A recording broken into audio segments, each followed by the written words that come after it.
رب العالمين والصلاة والسلام على أشرف الأنبياء والمرسلين محمد وآله وصحبه أجمعين أما بعد. رمضان کی سمجھے اخیر ساعتیں 29ویں شب ہے، اور چونکہ خلیج کے ممالک میں عید ہو گئی تو ایسا ذہن بن جاتا ہے کہ ہماری بھی عید کو ہو جائے اور آج آخری رات ہوگی. یہ ایک فطری اور طبعی خوشی ہے، یہ گناہ کی بات نہیں ہے. یعنی اگر کسی کے ذہن میں یہ آئے کہ یار چاند ہو جائے تو اچھا ہے، اور 29 روزے کی معتکف بھی بعض دفعہ سوچتا ہے، انسان وہ سوچتا ہے کہ یار 29 روزوں کی پر اللہ تعالیٰ گھر بھیج رہے ہیں تو یہ روز سودا اچھا ہے. تو حضرت تھانوی رحمۃ اللہ علیہ واقعی حکیم الامت ہے. اور یعنی آپ اندازہ لگائیے کہ مولانا تقی عثمانی صاحب دعوت برکات کتنے بڑے آدمی ہیں. یعنی ایسے علماء ہمارے یہاں کم ہوتے ہیں جن کو عرب بھی مانتے ہو. اور حضرت کا ایسا مقام ہے کہ جو ائمہ حرم ہیں یا حرم کے جو بڑے بڑے شیوخ ہیں وہ حضرت سے استفادہ کرتے ہیں. ان کے سامنے دو زانوں بیٹھنے میں اپنے لیے سعادت سمجھتے ہیں اور ان سے حدیث کی اجازت لیتے ہیں. حدیث کی اجازت کا مطلب آپ سمجھتے ہوں گے کہ بس آپ ہمیں کچھ احادیث بخاری کی قرآن کتاب کی پڑھ کے سنا دیں اور ہمیں اپنی صنعت کی اجازت دے دیں، ہمارا سلسلہ کنیکشن آپ کے ساتھ جڑ جائے. اب آپ اندازہ لگاؤ نا، حرم کا امام ہو اور عرب کا بڑا عالم ہو اور پاکستان کے ایک عالم سے یہ بات کرے، وہ عالم کتنا بڑا ہوگا. اور ہمارے لیے کتنی خوش قسمتی کی بات ہے یا فخر کی بات ہے کہ اللہ تعالیٰ نے ہمیں اتنی بڑی شخصیت دی. تو اتنے بڑے آدمی اور حضرت یہ فرماتے ہیں اپنی ذات کے لحاظ سے اور اپنے ساتھیوں اپنے قریبی ساتھیوں کو وہ نصیحت کرتے ہیں. اپنی ذات کے لحاظ سے یہ فرماتے، میں نے پہلے سنا کچھ سالوں پہلے کہ میں روزانہ حضرت تھانوی کے مواعظ اور ملفوظات کا مطالعہ کرتا ہوں، کیونکہ اس کے ذریعے دین کی سمجھ اور اس کی بصیرت بڑھتی. اور مجھے ایک ساتھی کہنے لگے، وہاں کے ساتھی سے مراد پڑھا انہوں نے ہمارے یہاں بلوری گاؤں میں اور پھر وہاں تخصص کیا اور بہت ماشاءاللہ حضرت سے استفادہ کیا اور اچھے اللہ تعالیٰ نے ان کو مقام دے دیے. تو وہ مجھے کہنے لگے خود سے کہ مجھے حضرت تھانوی یعنی مولانا تقی عثمانی صاحب نے کہا، میں آپ کو حکم کرتا ہوں کہ کوئی دن ناغہ نہیں کرے حضرت تھانوی کے مواعظ کے مطابق. یہ اتنی لمبی میں نے بات کری، اب اصل بات ایک اور سنانی، وہ یہ کہ حضرت کو اللہ نے بڑا حکیم الامت بنایا تھا. حضرت اب میری حضرت سے مراد حضرت تھانوی. تو حضرت تھانوی سے مرید نے پوچھا کہ اچھا یہ جو سچے مرید ہوتے ہیں، یہ سچے طالب ہوتے ہیں، وہ اپنے بزرگ سے، اپنے شیخ سے، اپنے استاد سے اپنی کمزوری بتانے میں شرم نہیں کرتے. اپنی جیسے ڈاکٹر کو آدمی کھلا بتا دیتے ہیں اور مجھے یہ تکلیف ہے، مجھے یہاں دانا ہو گیا، شرماتا نہیں ہے، شرمائے گا تو علاج نہیں ہو سکتا. تو صحابہ بھی اپنے دل کی بات کر دیتے تھے رسول اللہ صلی اللہ علیہ وسلم سے. اور جو اپنا علاج کرانا چاہے وہ اپنے شیخ کو دل کی بات کہہ دے گا تو اس کا کام ہو جائے. تو حضرت سے مرید نے ڈرتے ڈرتے کہا، اسی طرح کا دن ہوگا سمجھے، اسی طرح کی رات ہوگی جیسی رات میں ہم ہیں، 29ویں شب ہے. جانتے ایک بڑا عجیب سا خیال میرے دل میں آ رہا ہے کہ اللہ کرے کہ کل چاند ہو جائے اور 30واں روزہ نہ ہو. تو یہ سوچ تو صحیح نہیں ہے. اس نے حضرت سے کہا یہ سوچ تو صحیح نہیں ہے، تو اب میں کیا کروں؟ آپ میری بات سمجھ رہے ہیں؟ اس طرح میں کہہ رہا ہوں کہ حضرت واقعی حکیم الامت ہے. کہنے لگے کہ اگر 29 روزوں پر 30 کا ثواب مل جائے، کم محنت کم دہاڑی پوری مل جائے، اور اگر دل میں یہ خیال پیدا ہو جائے تو یہ خیال آنا تو کوئی غلط نہیں ہے. تم نے خیال صحیح پیدا کیا ہے کہ چاند ہو جائے تو اچھا ہے، ثواب ملے گا 30 کا، رکھنے پڑیں گے 29، معتکفین کو ثواب ملے گا 10 دن کے اعتکاف کا، اور کر رہے ہیں 9 دن، تو یہ تو سودا فائدے کا ہو گیا۔ تو پتہ نہیں ہے میں کہاں ایسی بات، مولانا تقی عثمانی صاحب کی بات اور یہ بات پتہ نہیں کہاں سے آئی، مجھے ذہن میں نہیں ہے یہ 29 والی بات کہاں سے آ گئی۔ بہرحال اللہم صلی علی محمد عبدہ و رسولہ۔ ہاں میں یہ بات کر رہا تھا کہ یہ دن آخری چل رہے ہیں، تو آخری دنوں میں تھوڑے سے جذبات ٹھنڈے پڑتے ہیں، خصوصاً جن مساجد میں 27ویں کو ختم ہو جائے، 25ویں کو ختم ہو جائے تو تراویح بھی تھوڑی ٹھنڈی ہو جاتی ہے، حاضری بھی تھوڑی۔ میں آج ہی مغرب میں سوچ رہا تھا، اقامت ہو رہی تھی تو میں نے غور کیا کہ کتنی صفحے اقامت کے دوران مغرب کی اقامت، اور یہی صفحے شروع روزوں میں تیزی، جذبہ، شوق کہ مغرب کی اقامت، حالانکہ ان دنوں میں ہمارے یہاں شروع رمضان میں وقفہ، غروب میں اور اقامت میں 12 منٹ کا، اب تھوڑا سا امام صاحب نے غیر اعلانیہ اعتکاف کی وجہ سے اور ویسے 13 ساڑھے 13 منٹ کر دیے، لیکن اس کے باوجود اقامت ہو رہی ہے اور صفحے 3 تھی، اور شروع رمضان میں اقامت کے وقت صفحے زیادہ تھی۔ تو یہ پریشان ہونے کی بات نہیں ہے، میں طنز نہیں کر رہا ہوں، یہ انسان کی فطرت ہے۔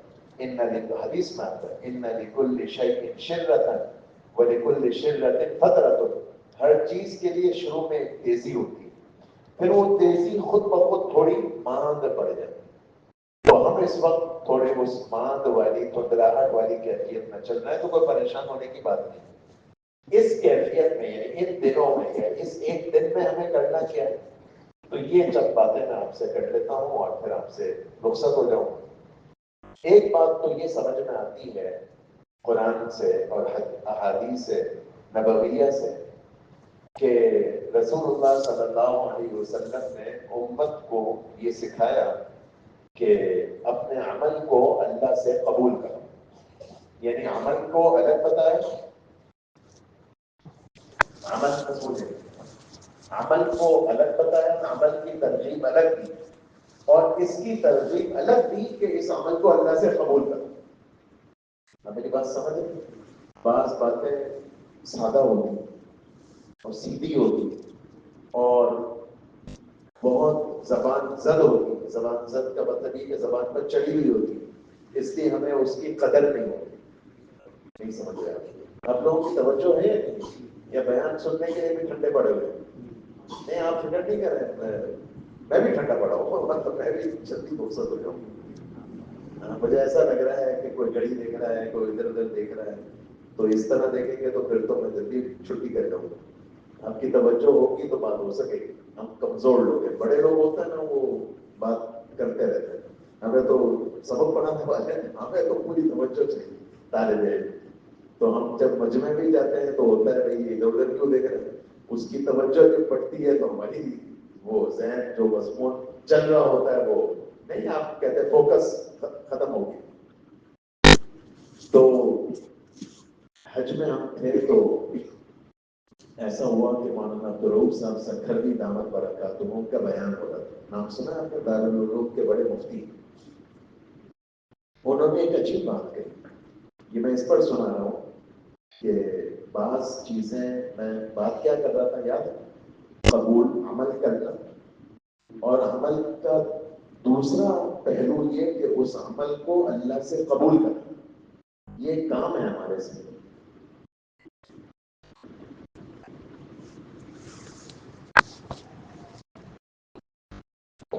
تو یہ قبول ہونا، یہ لفظ ہماری زبان پر ہے، بعض دفعہ تبلیغ میں بھی ہم سنتے ہیں، لیکن ہمیں قدر نہیں ہوتی کہ یہ کتنا اہم لفظ ہے، بلکہ قدر کا تو یہ عالم ہے کہ بعض دفعہ یہ قبول والا لفظ ہم تھوڑا سا تمسخر یا ہلکے پن یا آپ کہتے ہیں لائٹ موڈ میں اس کو استعمال کریں، حالانکہ یہ تبلیغی لفظ نہیں ہے، یہ قرآن کا لفظ ہے۔ ہاں، آدم علیہ السلام کے 2 بیٹے، کائنات کا پہلا قتل آدم کے ایک بیٹے نے دوسرے کر دی، اور وہ اس پر ہوا کہ دونوں نے اللہ کی بارگاہ میں قربانی پیش کی۔ اب میری بات سمجھ رہے ہیں؟ اور ایک کی قربانی کو آسمانی آگ اٹھا کر لے گئی، دوسرے کی قربانی یا نذرانہ پڑا لے گئی. وہ پریشان ہوا اور ناراض ہوا اور حسد میں مبتلا ہوا. تو آدم علیہ السلام نے کہا تم کیوں حسد کر رہے ہو، ناراض کیوں ہو رہے ہو؟ جو آگ اس کی قربانی یا اس کے نذرانے کو آسمان پر لے گئی ہے، یہ نشانی ہے قبولیت. اللہ نے اس کی قربانی قبول کی ہے، اللہ نے تیری قربانی قبول نہیں کی. آپ میری بات سمجھ رہے ہیں؟ عمل تو دونوں نے ایک ہی کیا. روزہ ہم سب رکھ رہے ہیں، نماز ہم سب پڑھ رہے ہیں، قرآن ہم سب سن رہے ہیں، قرآن بہت سارے سنا رہے ہیں، اعتکاف میں کئی لوگ ہیں، لیکن ضروری نہیں ہے کہ عمل قبول ہوگا. اور یہ بھی ضروری نہیں ہے کہ قبولیت کا معیار ایک ہی ہو. جیسے امتحان کے اندر ایک کلاس میں کئی طلبہ ہوتے ہیں، سب کے برابر کے مارکس آتے ہیں، سب کے برابر کے نمبرات آتے ہیں. کوئی فیل ہوتا ہے یا چلے فیل نہیں ہوتا، جو پاس بھی ہوتے ہیں سب کے برابر تو نمبر نہیں آتے. کوئی فرسٹ آتا ہے، کوئی سیکنڈ آتا ہے، کوئی کمزور ہوتا ہے. وہ نہیں. فضائل اعمال میں حضرت شیخ نے ایک روایت نقل کی ہے فضائل نماز میں کہ یہ فضائل کی جو کتابیں ہیں یہ صرف تبلیغ کے حلقے میں پڑھنے کے لیے نہیں، یہ ویسے بھی ہمارے لیے مفید، ویسے بھی ہمیں پڑھنی چاہیے. معمولی کتابیں نہیں. اب تو گوگل کا زمانہ آ گیا، اور گوگل تو اب آیا، نشر و اشاعت بہت بڑھ گئی، کتابیں اتنی شائع ہو گئی. حضرت کے یہ رسائل اصل میں تو یہ سب الگ الگ رسالے تھے، حکایات صحابہ، فضائل نماز، فضائل ذکر، جو یکجا کر دیے گئے فضائل اعمال کے نام سے. حضرت نے تو الگ الگ، اکثر حضرت مولانا الیاس صاحب رحمۃ اللہ علیہ کے ارشاد پر لکھی. اور اکثر وہ رسائل ہیں یا تمام وہ رسائل ہیں جو اتنے پرانے ہیں کہ پاکستان بھی نہیں بنا. یعنی میں یہ اس پر اس دن میں غور کر رہا تھا، ایک رسالے کا مقدمہ حضرت کا میں پڑھ رہا تھا، تو میں سوچ رہا تھا کہ حضرت کی اس وقت عمر 40 برس بھی نہیں تھی جس وقت حضرت نے یہ کتاب لکھی، اور ہماری عمر اس سے کتنی بڑھ گئی، اور ہمارا علم کیا، ان کا کیسا علم تھا. اس زمانے میں اتنے جس کو آپ کہیں ریفرنسز بھی دستیاب نہیں تھے، اور حضرت نے اتنی احادیث، اتنی روایات جمع کر دی، ہمیں قدر نہیں. بعض دفعہ ہم کو ایک بات ہلکی کہہ جاتے ہیں، ہلکی سن جاتے ہیں، اور ہم سمجھتے ہیں یہ تو تبلیغ والوں کی کتاب ہے، یہ تبلیغ والوں کی تبلیغی حلقے میں پڑھی تو ضرور جاتی ہے، لیکن دیگر مسلمانوں کو پڑھنا منع نہیں ہے. یہ حدیث کی کتاب ہے اور اعمال کے فضائل کی کتاب ہے، اس کی ہمیں قدر کرنی چاہیے. اور یہ ان شخص کی لکھی ہوئی ہے جس کو اس زمانے کے علوم کے جو پہاڑ حضرات تھے انہوں نے شیخ الحدیث کا لقب دیا. اور زیادہ سننا ہو تو حضرت مولانا شمس الرحمان صاحب غفوریہ مسجد والے دامت برکاتہ، ان سے پوچھے کہ ان کا نام شیخ الحدیث کیسے پڑا، وہی سنا سکتے ہیں قصہ. میرے جیسے کی زبان پر تو وہ جچے گا نہیں. تو ہمیں قدر کرنی چاہیے. تو حضرت شیخ نے ایک روایت نقل کی ہے جو عام طور پر ہمارے یہاں تعلیم کے حلقے میں بھی پڑھی جاتی ہے، سنی جاتی ہے، سنائی جاتی ہے، کہ نماز پڑھ کر نمازی فارغ ہوتا ہے تو اس کو کبھی پورا اجر ملتا ہے، آدھا ملتا ہے، تہائی ملتا ہے، کسی کو صفر ملتا ہے. یہ مضمون ہے حدیث کا. یہ میں کس پر سنا رہا ہوں؟ قبولیت پر سنا. اور قبول کا لفظ پر میں مفتی عبدالرؤف صاحب سکھروی کی بات یہ کر رہا تھا کہ بعض دفعہ بعض الفاظ سادے ہوتے ہیں، زبان زد ہوتے ہیں، ہمیں اس کی گہرائی کا اندازہ نہیں. اس پر مجھے مفتی عبدالرؤف صاحب کی بات یاد آئی کہ حج میں رکن یمانی یعنی مناسک حج میں یہ ملتا ہے کہ رکن یمانی اور حجر اسود کے درمیان رسول اللہ صلی اللہ علیہ وسلم ربنا آتنا فی الدنیا حسنہ وفی الآخرۃ حسنہ وقنا عذاب النار یہ دعا پڑھتے ہیں. اور یہ بھی ملتا ہے کہ رکن یمانی اور حجر اسود کے درمیان ہر وقت 70,000 فرشتے ہوتے ہیں جو طواف کرنے والے کی دعا پر آمین کہتے ہیں. اور اس پر مفتی صاحب میں جو سنانا چاہ رہا ہوں، آپ کی معلومات میں اضافہ ربنا آتنا آپ کو یاد ہے، میں کوئی آپ کو دعا نہیں سکھا رہا ہوں. میں جو بات سنانا چاہ رہا ہوں وہ یہ کہ مفتی صاحب کہنے لگے کہ بعض دفعہ جو نعمت عام ہوتی ہے اس کی قدر کم ہوتی ہے. کوئی امام صاحب، کوئی دعا کرانے والا نیا جملہ دعا میں بولے تو ہم نوٹ کرتے ہیں، اور ربنا آتنا دعا میں کیا ہے؟ یہ تو ایسی زبان پر بائی ڈیفالٹ آ گئی ہوگی، اس پر آمین بھی بہت زوردار نہیں نکلتی، حالانکہ جاندار ترین دعا رسول اللہ صلی اللہ علیہ وسلم کی مجلس میں ایک نوجوان آیا کرتا تھا، کچھ دن غیر حاضر ہو گیا، تو رسول اللہ صلی اللہ علیہ وسلم کی خوبیوں میں سے ایک خوبی یہ تھی، جو اللہ تعالیٰ ہمیں بھی توفیق دے، کہ اپنے ساتھیوں کی خبرگیری رکھتے تھے، حالانکہ اللہ کے نبی تھے، اور طلب تو صحابہ میں تھی، تو صحابی آئے یا نہ آئے اللہ کے نبی کیوں پوچھیں، لیکن اللہ کے نبی پوچھتے تھے بھائی وہ آج کل نظر نہیں آ رہا، تو کسی نے بتایا وہ تو بیچارے بیمار پڑے گئے، تو رسول اللہ صلی اللہ علیہ وسلم نے اگلا کام کرا، صرف خیر خبر نہیں دی، پھر عیادت کے لیے جانا چاہیے، اللہ کے نبی صحابی کی عیادت کے لیے جاتے، یہ نہیں کہہ رہے ان کو کہنا میں تمہاری خیریت پوچھ رہا تھا، چلے گئے، جب گئے تو آپ کی زبان میں کہیں ان کا جسم آدھا ہوا ہو، اللہ کے نبی کو اللہ نے وحی کے ذریعے بتلا دیا ہوگا، اللہ کے نبی نے اس سے پوچھا کہ تم نے کوئی دعا تو نہیں مانگ لی، تو اس نے کہا ہاں میں نے ایک دعا مانگی، کیا دعا کی تھی؟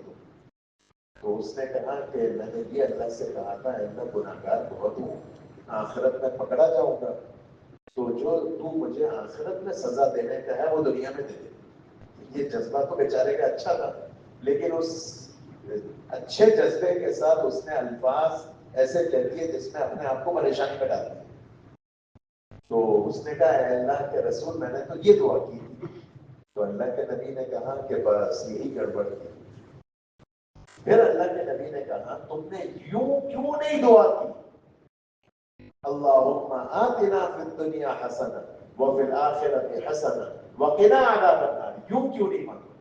پھر روایت میں آتا ہے اس نے وہ دعا پڑھنا شروع کی، کچھ دن میں ٹھیک ہو کر مجلس میں آیا۔ آپ میری بات سمجھ رہے ہیں؟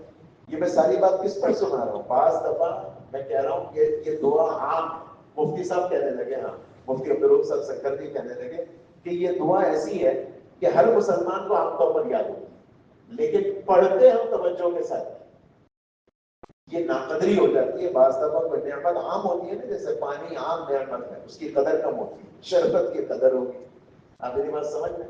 تو میں یہ اس پر سنا رہا ہوں، بات سے بات نکلتی گئی، میں اس پر سنا رہا ہوں کہ قبول کا جو لفظ ہے یہ لفظ میں سے سادہ سا عام سا ہے، اور عام طور پر جیسے اگر میں غلط نہیں کہہ رہا تو ہمارے یہاں تبلیغی حلقے میں حضرت بھائی عبدالوہاب صاحب رحمۃ اللہ علیہ، ان کو اللہ نے ذریعہ بنایا اس کے گویا رواج پکڑنے کا، اس طرح کے قبولیت کی اللہ سے دعا مانگو، اللہ سے مانگو اللہ تمہیں قبول کرے، ہمارے یہاں تبلیغ میں اس کو بولا بھی جاتا ہے، یہ ہر عمل میں ضرورت ہے، تو ہم نے رمضان میں روزے رکھے، تراویح پڑھی، قرآن سنایا، اعتکاف کر رہے ہیں، اور زکوٰۃ دی، صدقہ فطر دے دیا، دے دیں گے، اور اللہ تعالیٰ نے کوئی نفلی صدقات کی توفیق دی، یہ ہو گئے اعمال۔ اب ضرورت اس کی ہے کہ یہ اعمال اللہ کے یہاں بھی شرف قبولیت حاصل کریں، تو جیسے عمل کیا اب اس عمل کو اللہ سے قبول کرانا ہے، جیسے ڈاکیومنٹ تیار کر کے ویزے کے لیے کیس داخل کیا، تو کیس داخل کرنا ایک کام ہے، اور ویزا سٹیمپ ہو کر پاسپورٹ مل جائے یہ ایک پورا بنانا ہے، آپ میری بات سمجھ رہے ہیں؟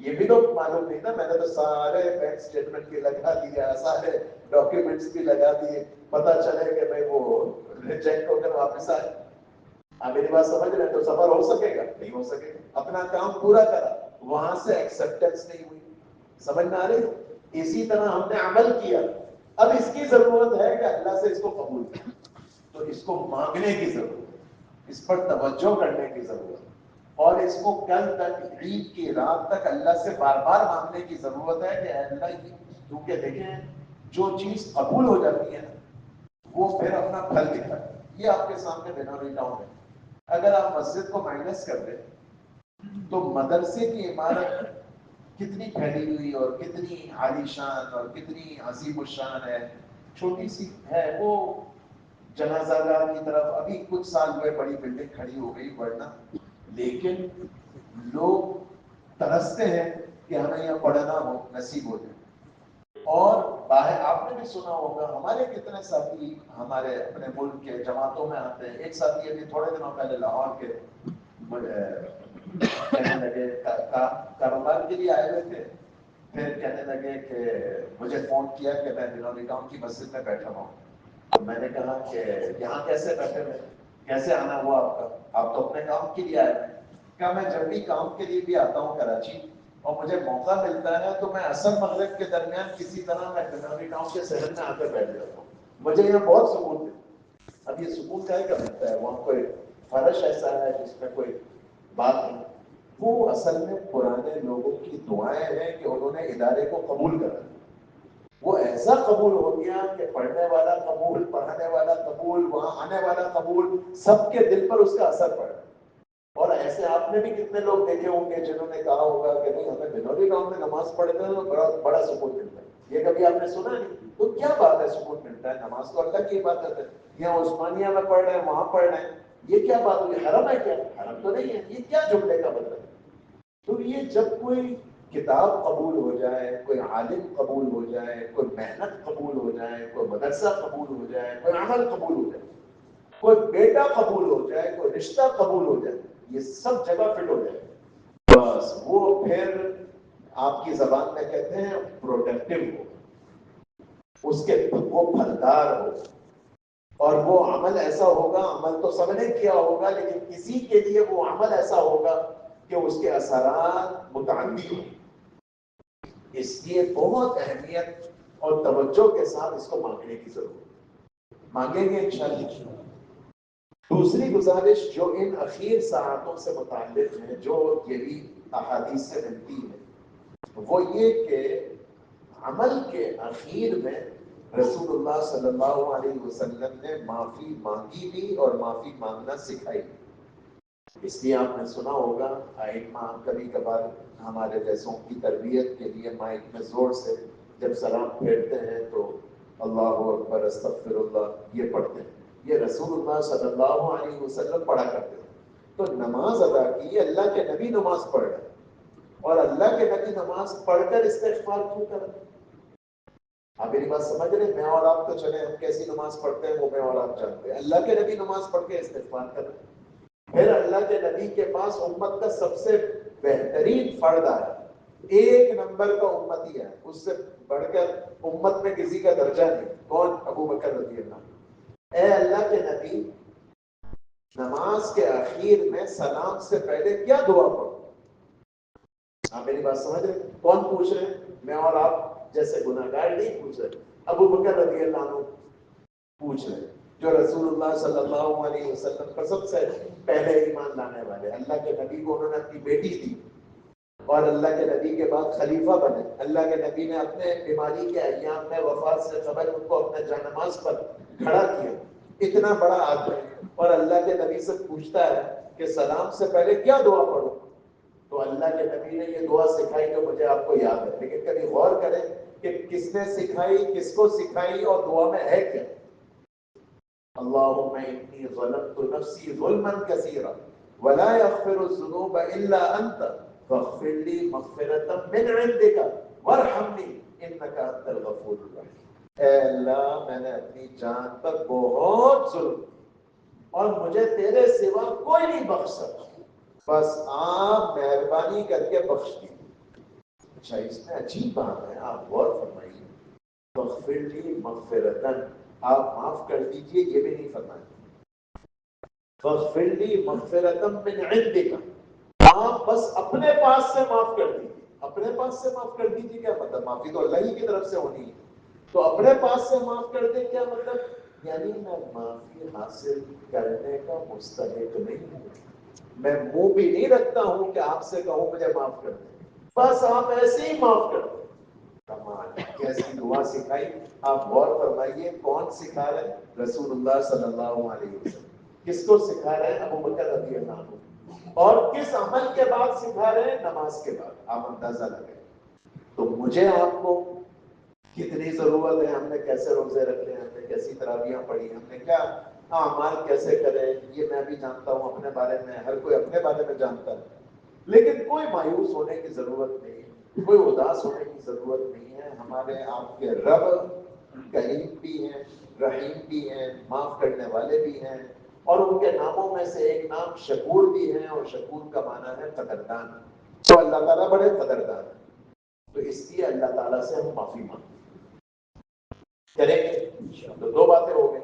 کیا ایک بات یہ کہ سحری میں کیا کھائیں؟ یہ بات نہیں. ایک بات کیا تھی بتائیے؟ قبول اللہ سے کرنا. اور دوسری بات استغفار. دو باتیں ہو. تیسری بات بس پھر آپ چھٹی ہو جائے گی، آپ پریشان.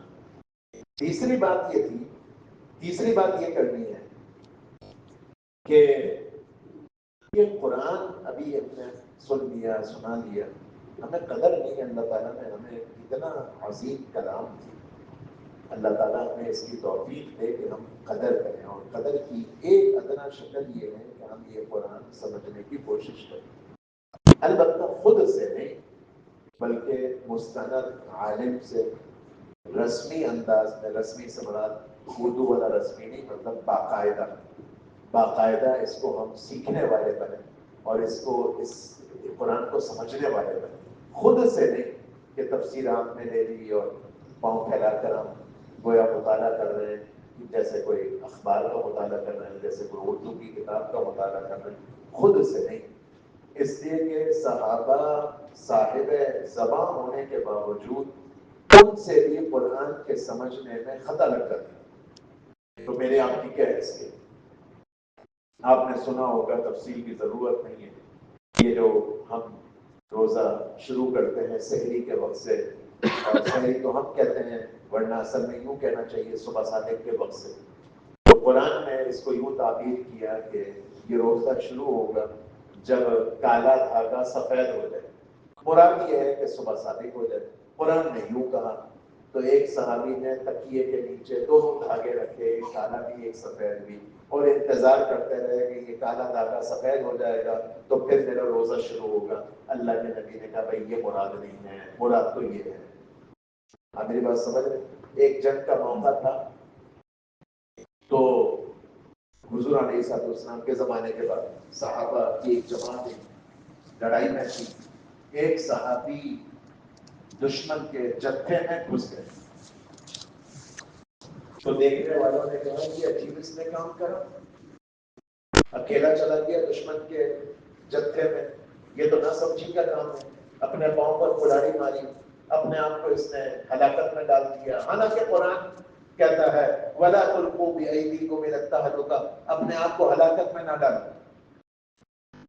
تو جب یہ گفتگو ہو رہی تھی تو ابو ایوب انصاری رضی اللہ عنہ سن رہے تھے. تو کہا یہ تم نے کیا پڑھا، یا یہ تم نے کیا آیت کوٹ کری؟ آپ کی زبان میں کہہ رہا ہوں، یہ تو تم نے مس کوٹ کر. تم یہ جو آیت پڑھ رہے ہو آیت تو ہے بقرہ کی، اور اس کا ترجمہ بھی یہ ہے کہ اپنے آپ کو ہلاکت میں نہ ڈالو. لیکن اس آیت کو اس موقع پر جو تم نے فٹ کیا یہ تو بے موقع ہے. اس آیت کا مفہوم تو تم ہم سے پوچھو، اس لیے کہ یہ آیت تو ہمارے بارے میں نازل ہوئی، ہم انصار کے بارے میں. تو ہم سے زیادہ اس آیت کا مطلب کون سمجھے گا؟ تم نے اپنے اب آپ اندازہ لگائیے، وہ مفہوم ترجمہ صحیح کر رہے ہیں، اور صحابی یہ بتا رہے ہیں کہ یہ تو تم نے غلط جگہ پر آیت فٹ کر. وَلَا تُلْقُوا بِأَيْدِيكُمْ إِلَى التَّهْلُكَةِ. تو ابو ایوب انصاری رضی اللہ عنہ کہنے لگے یہ تم کیا کہہ رہے ہو، یہ تو ہمارے بارے میں نازل ہوئی، ہم انصار مدینہ کے بارے میں. بھئی آپ کے بارے میں کیسے نازل ہوئی؟ ہم انصار مدینہ نے ایک موقع پر یہ آپس میں مشورہ کیا کہ مہاجرین اور اللہ کے نبی اور مکے کے حضرات جب ہجرت کر کے مدینہ منورہ آئے تو ہم نے اپنا سب کچھ ان کے لیے قربان کر دیا، اور یہ قربان کرنے میں ہم تنگی میں آ گئے، قرضے میں بھی آ گئے، اور قرضے تلے بھی دب گئے.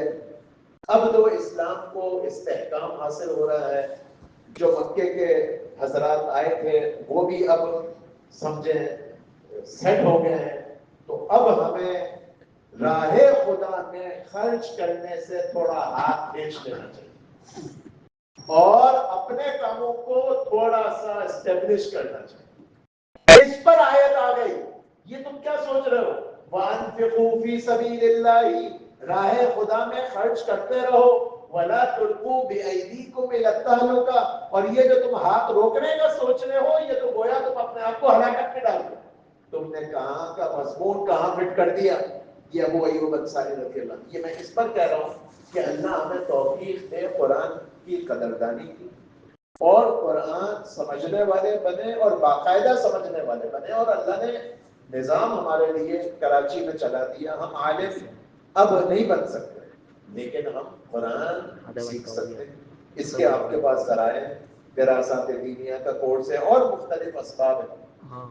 تو یہ تو خیر ضمن بات آ رہی. میں یہ بتانا اصل میں چاہ رہا ہوں کہ قرآن نے بہت ساری ہماری دکھتی رگوں کو پکڑا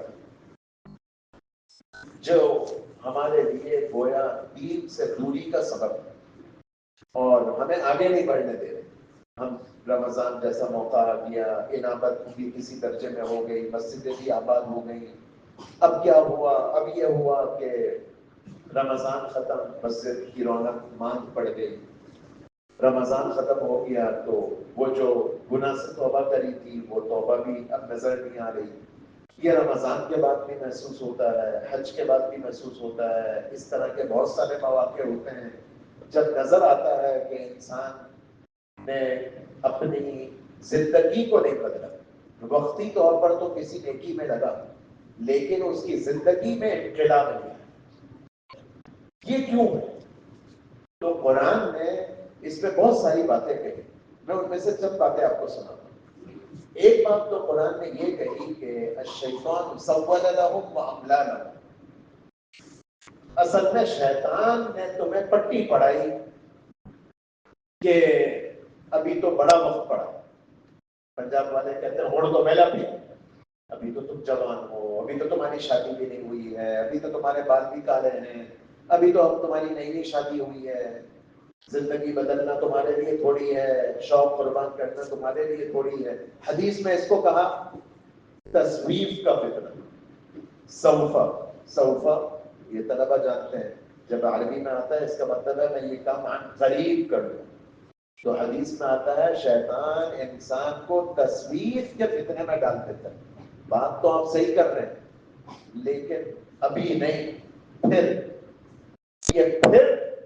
سے پہلے موت آتا ہے. تو بہت ساری دفعہ آدمی کا دل تو نرما رہا ہوتا ہے رمضان میں، رمضان کے اعمال کی وجہ سے شب قدر میں جو انوارات اتر رہے ہوتے ہیں، داغ راتوں میں جو انوارات اتر رہے ہوتے ہیں.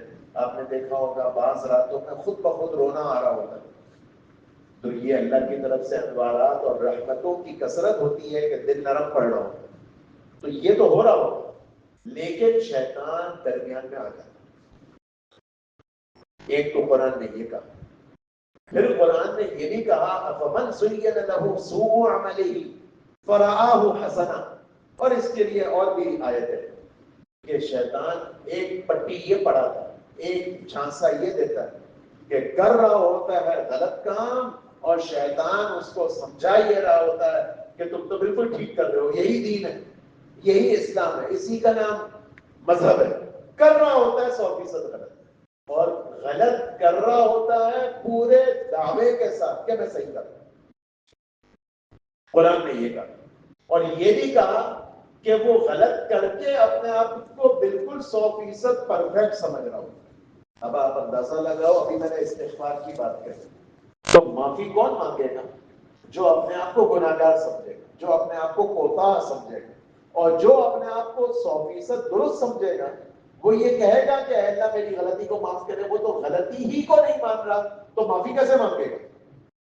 آپ میری بات سمجھ رہے ہیں؟ تو ایسے میں بتانا اصل میں یہ چاہ رہا ہوں، قرآن کی بات میں نے اس لیے کر دی کہ بہت سارے اس پر علماء نے مختلف مضامین لکھے کہ شیطان کیسے رکاوٹ بنتا ہے اور کیسے شیطان انسان کو ہدایت کے راستے سے روک دیتا ہے. تو یہ بہت چوکنا ہونے کی ضرورت ہے. اس میں ایک کام جو کرنے کا ہے ان ساعتوں میں، بس یہ مجھے اصل بات کرنی ہے اس سے پہلے کی تقریب، وہ یہ کہ قرآن ہی نے ایک ہمیں مضمون سکھایا، دعا سکھائی. 26ویں پارے میں سورہ احقاف کہ اللہ سے دعا مانگو. کیا دعا مانگو؟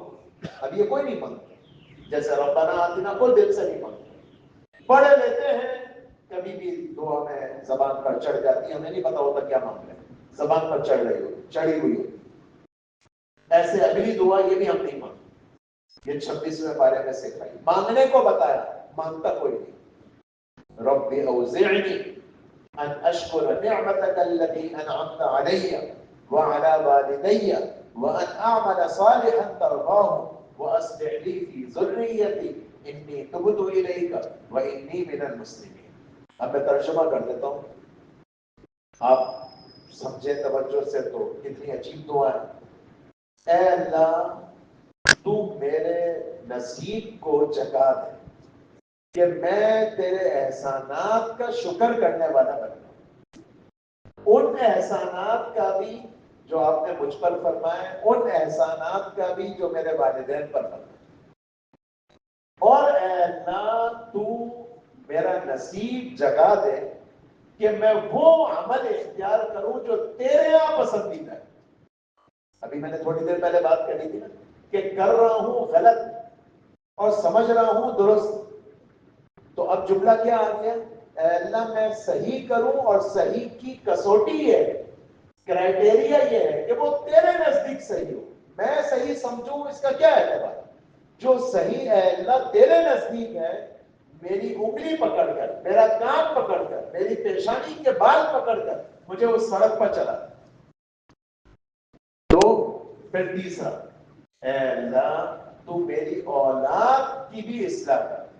آدمی بعض دفعہ خود ٹھیک چل رہا ہوتا ہے، اولاد ساتھ نہیں دیتی اور گھر والے ساتھ نہیں دیتے، اور ایسا آپس میں ایک کھچاؤ کی کیفیت ہوتی ہے کہ خود اس مرد کے لیے دین پہ چلنا مشکل ہو جاتا ہے. اس وقت بہت اچھا معاملہ ہوتا ہے جو آج کی زبان میں کہیں سب پورا گھر ایک پیج پر. یہ اللہ ہی کر سکتا ہے، اس لیے دعا منگوائی اور دعا سکھائی. وَأَصْلِحْ لِي فِي ذُرِّيَّتِي، میرے آل اولاد کو بھی میرے ساتھ ہم آہنگ کر دیں. انی تبت الیک، میں معافی چاہتا ہوں اے اللہ میں نے بہت گڑبڑیں کی. وَإِنَّنِي مِنَ الْمُسْلِمِينَ، اب میں نیت کرتا ہوں کہ سرنڈر ہو جاؤں. یہ مسلمین کا یہ مطلب ہے. اسلام ہمارا مذہب ہے نا، مذہب اسلام. مذہب اسلام کا کیا؟ اسلام کا اپنا مطلب کیا ہے ڈکشنری میں؟ اپنی مرضی کو ختم کرنا اور جھکا دینا اپنے آپ کو. فارسی والے کہتے ہیں الاسلام گردن نہادن. اسلام نام ہی اس کا ہے کہ آدمی اپنی گردن جھکا دے کہ بھئی میری تو کوئی رضا ہی نہیں ہے، میری اپنی کوئی رائے نہیں ہے، بس اسلام جو کہے گا وہ میں کروں. اے اللہ میں نے بہت اپنی چلا لی، اب میں اپنی گردن آپ کے آگے جھکا دوں. تو میں بات کیا کرنا چاہ رہا ہوں کہ اللہ سے اس کو مانگنا چاہیے کہ اے اللہ تو مجھے بدل دے، اے اللہ تو میری اصلاح کر دے. اے اللہ میں اتنا کمزور ہوں، اے اللہ میری جو دوست احباب کی مجلس ہے وہ بھی ایسی ہے کہ میں رمضان کے بعد ہل جاؤں، میرے لیے فجر پڑھنا بھی مشکل ہو جائے، لیکن اے اللہ تو مجھے سنبھالے گا تو میں چلوں. اس کو ان اخیر ساعتوں میں، اللہ کو معلوم 24 گھنٹے بھی رمضان میں باقی ہیں، لیکن اگر رات استعمال ہو گئی، چند آنسو بہا لیے اور اللہ نے قبول کر لیا، وہی شروع والی بات، قبول والی بات، تو ہمیشہ کے لیے بیڑا پار ہو جائے گا. یعنی ہمیشہ کے لیے گاڑی سیدھی چل جائے گی. بس اس کو قبول کرا دیں آج کی رات سحری کے وقت، کل افطار سے پہلے پہلے اللہ سے اس کو قبول کرا دیں کہ اے اللہ تو میری زندگی کو بدل دے. میں ہوں بہت کمزور، نفس کا مارا ہوا ہوں، میں چلوں گا نہیں، لیکن اے اللہ میں درخواست کرتا ہوں آپ سے کہ آپ مجھے سنبھالیں. اس کو اللہ سے کریں گے انشاءاللہ.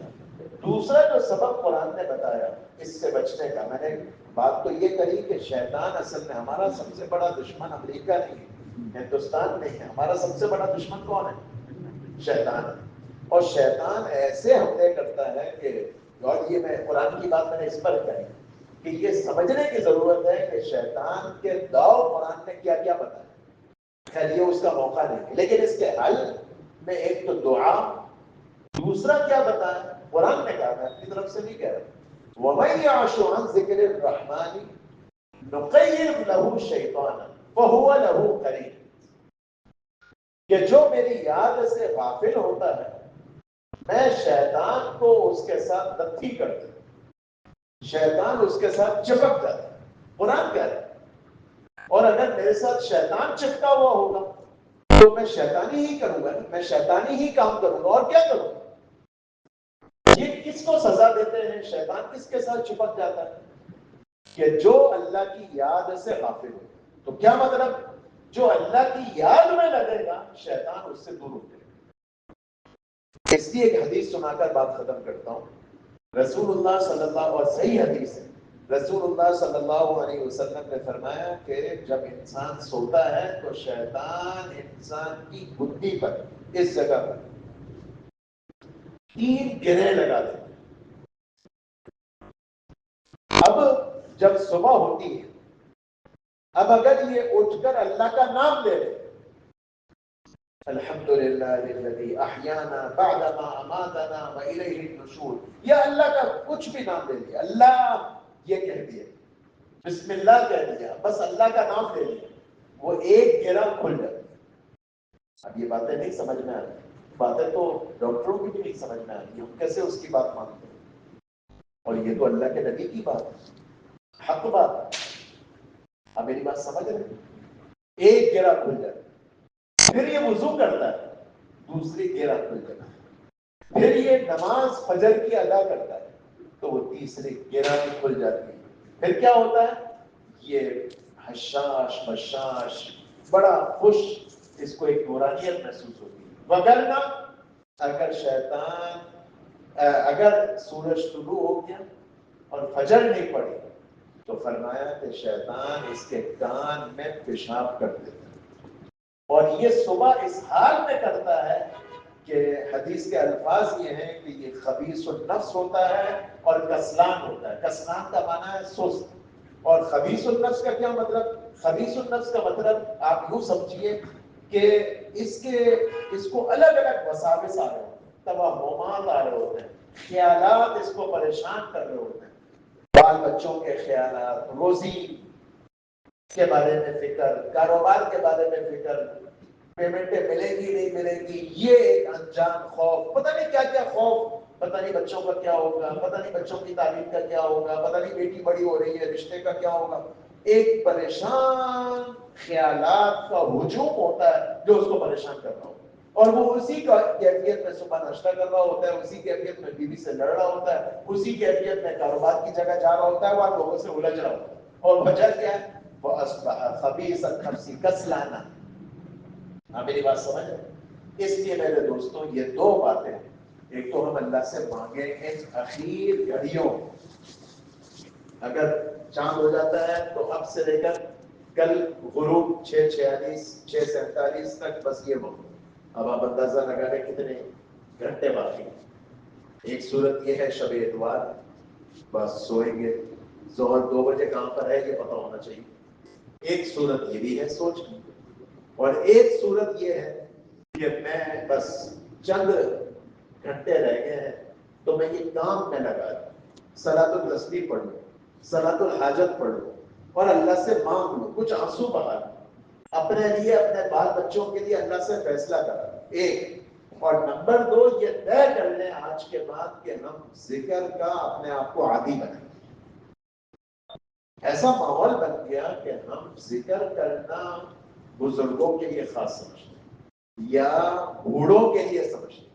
نانا کا کام ہے، نانی کا کام ہے، دادی اماں کا کام ہے.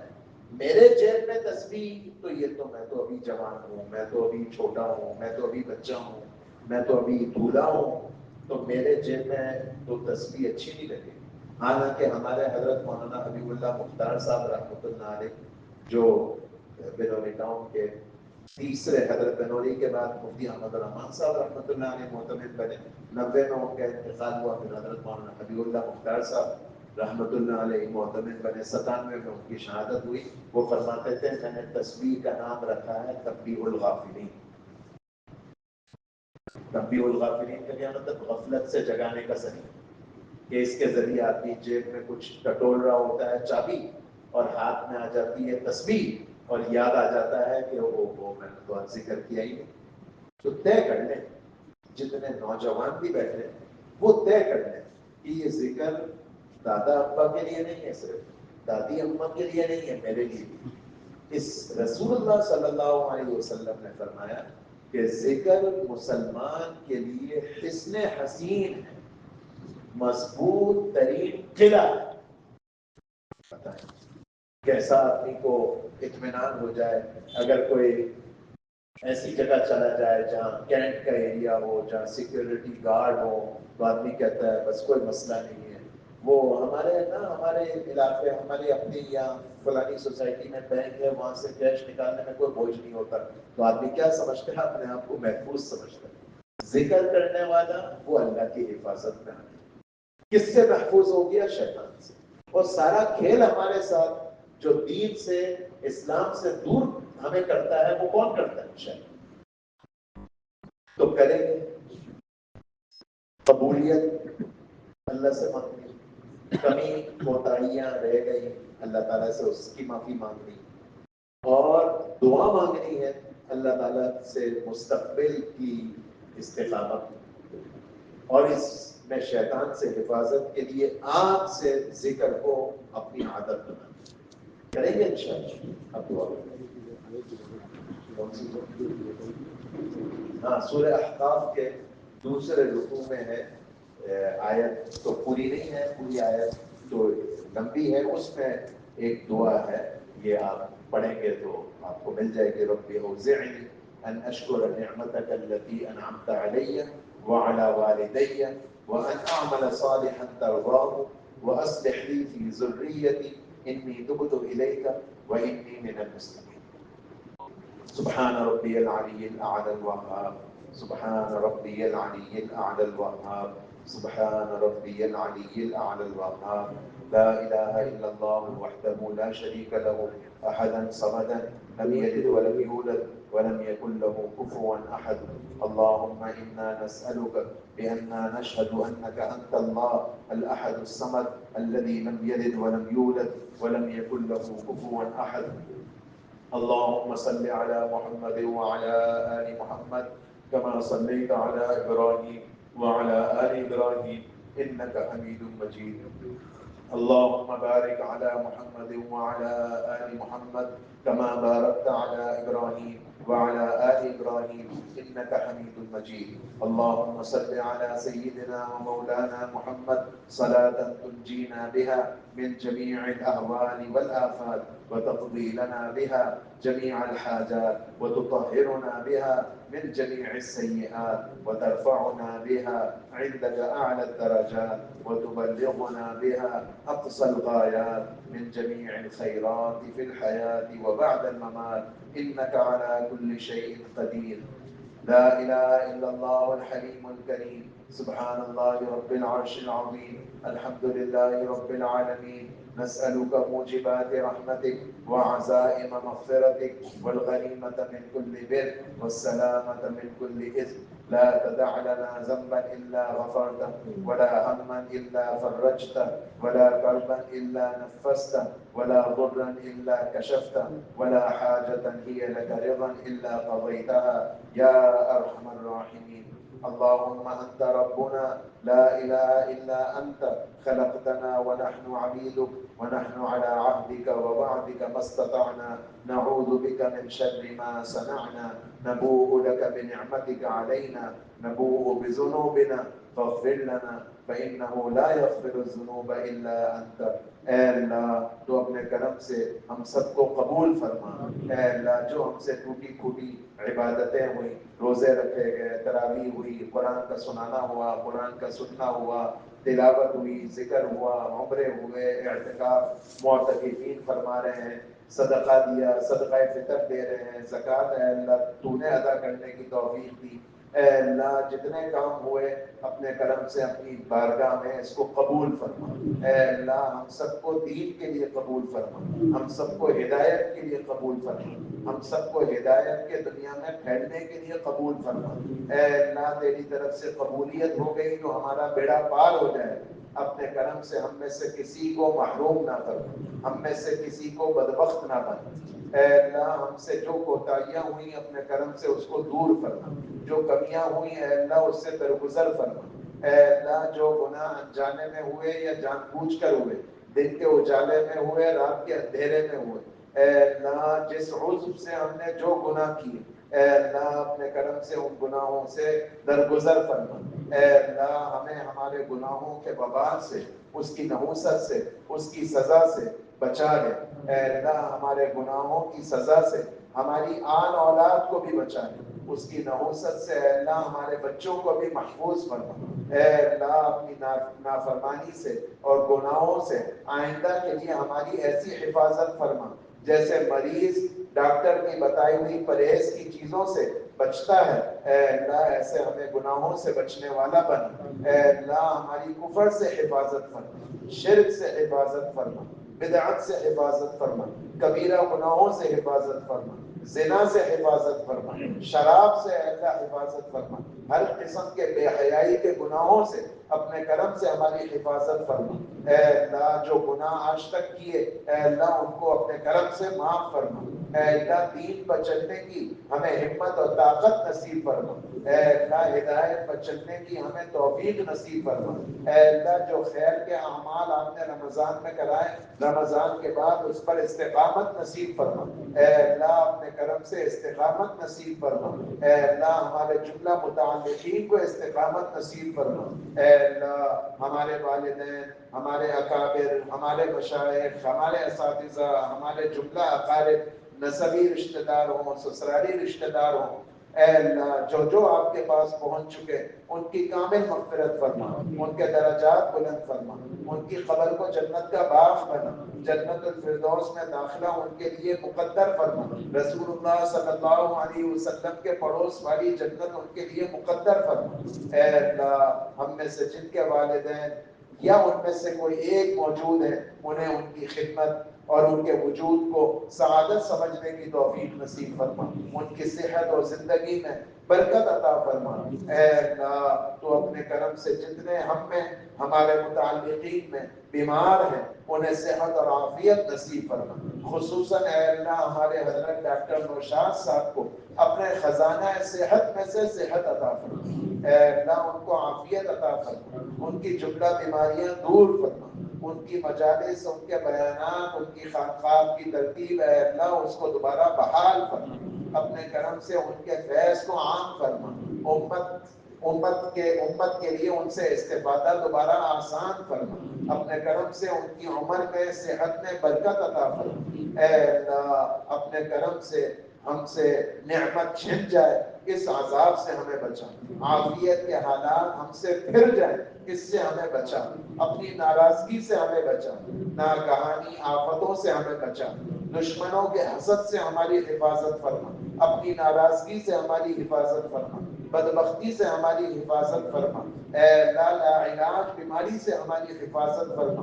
اے اللہ ایمان کے بعد کفر سے ہماری حفاظت فرما، علم دینے کے بعد جہل سے حفاظت فرما، عزت دینے کے بعد ذلیل ہونے سے بچا، اے اللہ مال دینے کے بعد فقر سے بچا، جن خیروں کو رسول اللہ صلی اللہ علیہ وسلم نے آپ سے طلب کیا ہمیں بھی عطا فرما، جن شرور سے آپ کے حبیب صلی اللہ علیہ وسلم نے پناہ چاہی ان سے ہماری بھی حفاظت فرما، خیر کے جتنے خزانے آپ کے پاس ہیں ان میں ہمارا وافر حصہ فرما، شر کے جتنے خزانے آپ کے پاس ہیں ان سے ہماری مکمل حفاظت فرما، ہر اچانک خیر میں ہمارا حصہ فرما، ہر اچانک شر سے ہماری حفاظت فرما۔ اے اللہ اپنے کرم سے تمام مساجد، مدارس، تبلیغی مراکز، خانقاہیں، مکاتب قرآنیہ، دین کی تمام محنتیں اے اللہ ان کو قبول فرما، جتنے جماعتیں تیرے رستے میں چل رہی ہیں ان کو قبول فرما،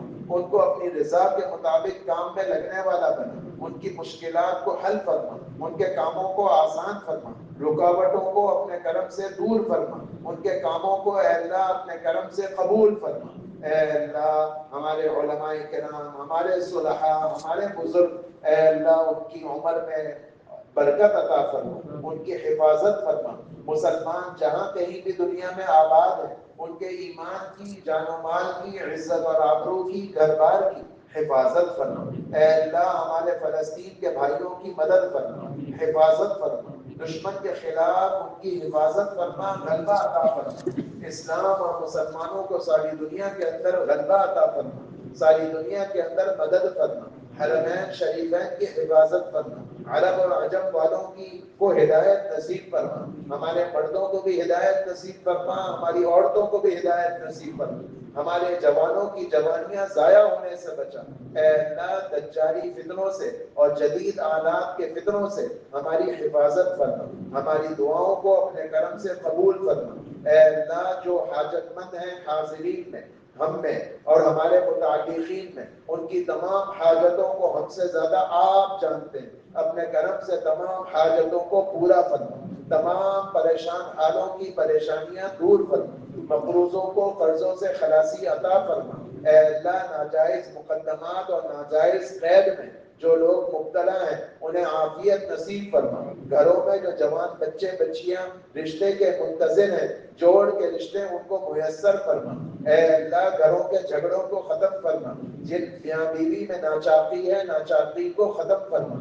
اے اللہ باپ بیٹوں کے جھگڑوں کو ختم فرما، پڑوسیوں کے جھگڑوں کو ختم فرما، مسلمانوں کو آپس میں شیر و شکر فرما۔ اے اللہ مسلمانوں کے دل آپس میں جوڑ فرما، دلوں کی پھٹن کو دور فرما، دلوں کی پھٹن کو ختم فرما، آپس میں الفت و محبت مسلمانوں میں قائم فرما۔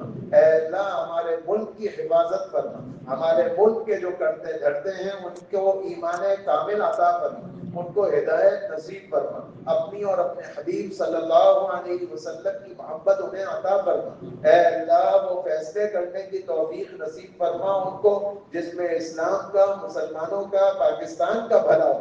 اے اللہ تو اپنے کرم سے ہماری تمام دعائیں قبول فرما۔ وصلی اللہ وسلم علی سیدنا محمد وعلی آلہ وصحبہ اجمعین، آمین آمین آمین برحمتک یا ارحم الراحمین۔